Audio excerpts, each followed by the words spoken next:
هذا الفيديو هذا غادي نبين لكم باللي ان عبد الاله بن كيران اكبر دجال. دجال ماشي داك المسيح الدجال. الدجال يعني واحد الشخص يغير الواقع، يظهر الواقع على غير حقيقته. غادي نبين لكم باللي ان عبد الاله بن كيران ما كتهمو لا مصلحه ديال الشعب لا ديال المواطنين، كتهمو غير المصالح ديالو على انقاض واحد السياسه كيديرها. غادي نبينوها في هذا الفيديو هذا. المصلحه ديال الشعب اكبر من اي مصلحه اخرى، والمصلحه ديال الدوله هي ان تخدم مصالح الشعب. واش عارفين باللي ان 35 واحد من المرصبين في امتحان الاهليه بين قوسين، هاد المرصبين ديال الاهليه لمزاوله مهنه المحاماه دفعوا اسمائهم 35 اسم للوسيط ديال المملكه باش يدوزوا ديريكت، يعني بغاو ينتهزوا. السلام عليكم، تحيه للجميع. غادي نهضروا على جوج ديال المواضيع عندهم ارتباط بموضوع امتحان المحاماة. موقف عبد الإله بن كيران الشاذ، وكذلك واحد اللائحة قدمتها التنسيقية الوطنية، هي لائحة انتهازية تخاذلية قدمتها الوسيط المملكة حسب الأخبار الرائجة. بالنسبة لعبد الإله بن كيران، لكي يتقرب من السلطة وباش أنه يدافع عن المصالح ديالو الخاصة، جاوب بواحد الموقف قال لك اسيدي هذا الامتحان ديال المحاماه ما خصوش يتعاود. دابا حنا غادي نعاودوا وقرروا حتى التاريخ ياك جوج انت ولا غادي نعاودوا المباراه، وديك الساعه تفتح الابواب ديال الفتنه لا قدر الله. انا شخصيا اعلن انني انا شخصيا ما نبغيش نحملكم المسؤوليه ديال شي حاجه اللي انتم انني انا ما نتفقش على هذا الشيء نهائيا، وارى انه يجب ان لا يقع، واظن انه هذا الشيء هذا خصو يتعالج واذا اقتضى الامر على اعلى المستويات. مع الاسف ما خديناش الموقف في الوقت المناسب، بصراحه ما جانيش البال بانه هذه المؤسسه يمكن تمشي في هذا الاتجاه بكل صراحه. هذا الامتحان ديال المحاماه ما كانش على عبد اللطيف وهبي انه يعلن عليه من جديد. علاش؟ قال لك اسيدي راه ديما كيداروا لي كونكور كيفوتوا 10,000 100,000 واحد وغنلقاو نفس المشكل مستقبلا. اللي كيشوف راسو بلي انه تعرض للترصيب غادي يجي يحتج، وإلا احتج خصنا نديروا له امتحان اخر. فيما معناه ان عبد اللطيف وهبي غادي يجيب لنا واحد البدعه سيئه الى اوساط الدوله والى الافراد ديال المجتمع اللي كيدفعوا لي كونكور، وغنبقاو دائما وابدا كنطيحوا في هذا المشكل. لا راه عاودوا الامتحان ما عاودوليش وكذا وكذا. خلي هادو اللي نجحوا خلي له وزير في بلاصتو ودير واحده اخرى. هذه مصيبه، هذه مصيبه، لانه اولا قبل كل شيء شنو حتى الناس شنو غادي يوقع في البلاد من الان فصاعدا. كل مباراه لم ينجح فيها يعني وبدون شك كيتقدم المباراه عشرات الالاف من الناس، بعض المرات مئات الالاف. ياك كاين هادشي ولا ما كاينش؟ اخرين يعني اش غادي يديروا؟ غادي يحتجوا، غنعاودوا عاوتاني المباراه، والثانيه كيف غنديروا لها، والثالثه كيف غنديروا لها، الى متى؟ سي عبد الاله بن كيران قال لك اسيدي كنقول هاد الهضره هادي علاش؟ لان الدوله قبل كل شيء، الدوله هي الاول عاد المواطن. بالنسبه لي كرئيس حكومه سابق وكمسؤول سياسي اليوم، المهم هو الدوله. تنقولها لكم ونعاودها لكم لانني كنشوف اللي بعض الناس كيجيو وتيبداو يتواجهوا مع الدوله، والنتيجه ديال الكلام ديالهم اذا لا قدر الله سمعنا لهم هو الاضعاف ديال الدوله، وقد لا قدر الله الاسقاط ديال الدوله. ولكن ما تيقولوا لنا شنو بغاو يديروا هما بهذه الدوله ولا شكون هما ولا لا، غير الدوله خصها تكون قويه، وفي داخلها ممكن الخلاف، ممكن النزاع، ممكن الصراع، ممكن اللي بغيتيو. اذا مشات ضاعت الدوله يعني ضاع كل شيء. والان الدول مهدده وقد راينا هذا باعيننا. هذا الشيء هذا غادي يعاود يرد احتجاجات الشارع محمد الخميس، غادي يرد يعني نوع من الفوضى، غيقدر يرد حتى الاحتلال ديال الملك العام وامور اخرى اللي كانت ذاك الوقت ما كنتذكرش كل شيء. هذه الهضره هذه هضره خاويه، ماشي هضره خاويه كموقف هكا وفقط. يعني هذه الهضره هذه كيقولوها الانتهازيين، كيقولوها المطبلين، كيقولوها الناس اللي ما كيخدموش الصالح العام، اللي كيجي كيقول لك الدوله هي الاول. هاد الناس هادو عرفوا باللي انتهازيين، ماشي ناس اللي مزيانين. راه كتبان باللي هاد الهضره هذه كتبان منطقيه. لا الدوله هي الاول، راه بزاف ديال الناس منكم من غيسمعوا الدوله هي الاول غادي يقولوا نيشان الدوله هي الاول، حيت الاستقرار، حيت كذا حيت كذا. الدوله ايها الاخوه والاخوات، الدوله مجرد اداه، هي مجرد وسيله. علاش بانت الدوله في المجتمع؟ واش منين تخلق ادم وحواء حسب نظريه الخلق الالهي هي حقيقة بالنسبة إلينا كمسلمين.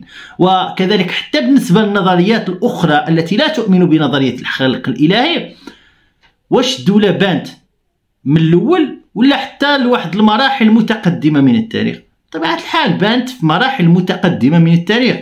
هناك من يقول بأن الدولة ظهرت في بداية المجتمع العبودي، يعني منين بانت العبودية تما بانت الدولة. أما في المجتمع العشائري وفي المجتمع القبائلي ما كانش حاجة سميتها الدولة. هذه الدولة علاش بانت؟ ظهرت هذه الدولة لكي تحول المجتمع من مجتمع يحكمه منطق القوي يأكل الضعيف إلى مجتمع يحكمه القانون. هذا المجتمع هذا فيه النظام، فيه القوانين، فيه واحد الهيئات، واحد الأجهزة اللي هي الدولة، كتعطي لكل ذي حق حقه، ماشي بحال من قبل اللي عنده العضلات مفتولين، اللي عنده السلاح مثلا السيف ديالو مجهد وكذا، ولا واللي عنده مثلا بزاف ديال الناس معاه غادي يغلب. داكشي علاش بانت الدولة. إذا الدولة علاش بانت؟ الدولة هي أداة، هي وسيلة للتنظيم الاجتماعي باش نحققوا واحد الحاجة سميتها النظام الاجتماعي. يعني الأساس أو الغاية ماشي هي الدولة، الغاية هو أن الناس يعيشوا في استقرار، الغاية هو أن الحقوق تعطى لأهلها. نهار اللي الحقوق ما تعطاش لأهلها غادي نبقاو نقولوا لا الدولة هي الأولى. لا، عندما لا تقوم الدولة بوظيفتها هنا خصنا نقولوا، خصنا نزكيو بلي أن الدولة زاغت عن الهدف اللي ترسمات من أجله في الأول، زاغت عن الهدف اللي تخلقت من أجله من الأول. وبالتالي فعبد الإله بن كيران علاش كيقول هذا الشيء؟ كيجي كيقول لك لا راه الدولة هي الأول وكذا. لا، المصالح ديال المواطنين هي الأول. المصالح ديال نهار اللي الدولة ما كتحققش المصالح ديال المواطنين هذه ماشي دولة، هذه ماشي دولة. ملي كتجي كتقول لي لا راه الا تعاد الامتحان يعني راه ما كاينش مفهوم الدولة، ما كاينش، لا بالعكس، ملي كيتعاد الامتحان عاد خص يداروا شي حوايج اخرين باش يتعاد الامتحان ويتحاسبوا الناس المتورطين، واللي يمشي للحبس يمشي للحبس، اللي يتم الاعفاء ديالو من المهام ديالو يتم الاعفاء ديالو. هنا كنقولوا كاين الدولة.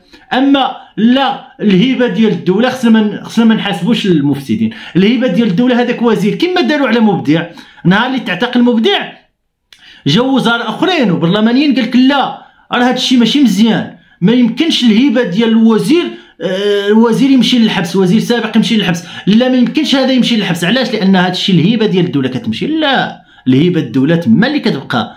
فوقاش كتمشي الهبه ديال الدوله؟ نهار اللي كتكون الشفاره، نهار اللي كتكون السرقات، ونهار اللي يدي مليار 2 المليار 3 المليار ولا اكثر، بطبيعه الحال اكثر، وما كيتحاسبش. تما الهبه ديال الدوله كتمشي. عبد الاله بن كيران بحكم انه حتى هو كينتمي الى النظام الفاسد، باش ما نكذبوش على راسنا، يبقى شي واحد يقول لك هو من بين الناس اللي كينشطوا، كنقولوا ينشطون النظام الفاسد.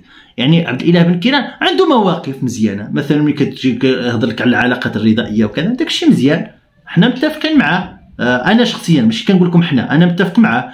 ولكن ملي كيتعلق الامر بتسيير شؤون المواطنين، عبد الاله بن كيران ما صالحش، وما صالح حتى شي واحد من دوك الناس اللي راهم في كسميتو في هذه الحكومه ولا في الحكومه اللي قبل، باش لان الحكومه اللي فاتت كانوا فيها ناس ما داروا حتى شي حاجه، جربناهم وشفنا السياسات اللي غير خوصصه، هما اللي كنا كنقولوا يمكن غيديروا شي حاجه. حتى السياسات اللي ما طبقتش في 40 سنه طبقوها، يعني من 83 ماشي 40 سنه 30 سنه، السياسات اللي ما طبقتش في 30 سنه طبقها الحزب ديال العداله والتنميه او الحكومه ديال العداله والتنميه في ظرف 2 أو 3 سنوات.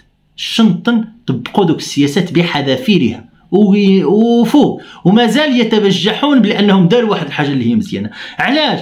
لان هذا هو المنظور، هذه هي الفكره الخاطئه اللي كاينه عند الحزب ديال العداله والتنميه. يعتقدون ان الغايه هي ان نخدم مصالح الدوله وليس مصالح المواطنين، كيعتقدوا بلي انهم الا خدموا الدوله شنو المصالح ديالها. الدوله ماشي هي اللي كتدافع على المصالح ديال المواطنين، لا، الدوله ولات واحد الهيئه مستقله فيها ناس معينين يخدمون مصالحهم. يعني الناس اللي كيمثلوا الدوله كيدافعوا على المصالح الاقتصاديه ديالهم، المصالح السياسيه ديالهم، على الفلوس ديالهم، على النفوذ ديالهم وعلى السلطه ديالهم. هادشي اللي كاين.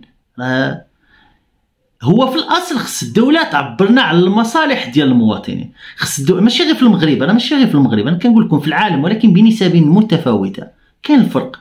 المغرب ماشي هو فرنسا ماشي هي امريكان ماشي هي سويسرا، سويسرا ماشي هي الدول الاسكندنافيه، ماشي هي الالمان، ماشي كاين، وماشي هي دول الخليج، وماشي هي دول شمال افريقيا، ماشي هي الدول الافريقيه جنوب الصحراء، وماشي هي مثلا الدول الاسيويه. راه كاين فرق. كل دوله لها واحد البورسونتاج في الديمقراطيه وفي مدى اندماج الدوله في صفوف المجتمع ولا في صفوف المواطنين. فالدوله اليوم المصالح ديالها شنو هي تجيب الضرائب بزاف. الدوله هذه هما المصالح ديالها. الدوله المصالح ديالها اليوم هي انها تخصص مجموعه من القطاعات. الدوله المصالح ديالها هي انها تحاول ما امكن ماشي تخدم الناس، لا، تحاول ما امكن انها ما تخدمش الناس، وفي نفس الوقت ما يوقعوا لهاش مشاكل اجتماعيه وسياسيه. الشيء علاش عبد الاله بن كيران كيجي كيقول لك المصالح ديال الدوله. علاش ما كتقولوش المصالح ديال المواطنين؟ علاش ما كتقولوش المصالح ديال الشعب؟ علاش من المفروض خص تكون مصالح الدوله هي مصالح الشعب، ولكن اليوم مصالح الدوله مختلفه عن مصالح الشعب. هو كيقولها، يقول لك الهبه ديال الدوله غتمشي لتعاود. لا، المصالح راه فرصه ثانيه للناس. بزاف ديال الناس اللي غيفوتوا هذا الامتحان هذا فرصه ثانيه مزيانه للشعب. هادشي مزيانه لبزاف مئات الالاف ديال الناس، ولا ما نعرف 50,000 60,000 واحد اللي غيفوت هذا الامتحان مزيانه ليه. ولكن للدوله ماشي مزيانه. هنا كيبان بلي انه المصالح ديال الدوله ماشي هي المصالح ديال الشعب. وحنا خصنا ندافعوا على المصالح ديال الشعب، وخصنا ندافعوا على ان الدوله تولي كتدافع على المصالح ديال الشعب. انا ماشي ضد الدوله ولا كذا، لا، الدوله ضروريه، لانه الا ما كانتش الدوله غنعيشوا في الغابه. ولكن تقدر تكون الدوله موجوده ونعيشوا في الغابه. بحال دابا كتلقى بلي انه الدوله موجوده، كاين الهيئات، كاين المؤسسات الدستوريه، كاين البرلمان، كاين الحكومه، كاين القضاء، كاين كذا، ولكن كتلقى بلي ان ماشي اي واحد عنده حق كيديه. كتلقى ماشي اي واحد كيشفر كيمشي للحبس. يقدر واحد يشفر الدجاجه يمشي للحبس، يقدر واحد يشفر الملاير ما يمشيش للحبس. اذا ممكن يعني وجود الدوله ليس شرطا لوجود نظام اجتماعي، نظام عادل. يعني الدوله ليست شرطا للعداله، لا، ولكن الدوله ممكن تكون واخا كاينه ما يتحققناش هذا الشرط ديال التحول من المجتمع اللي كيحكمه القانون ديال الغاب الى مجتمع تحكمه القوانين. نتمنى من خالص قلبي ان الفكره تكون وصلت. قولوا لي في التعليقات واش الفكره وصلت. مانيش عارف واش عرفت نعبر عليها مزيان ولا ما عرفتش. والسلام عليكم ورحمه الله تعالى وبركاته.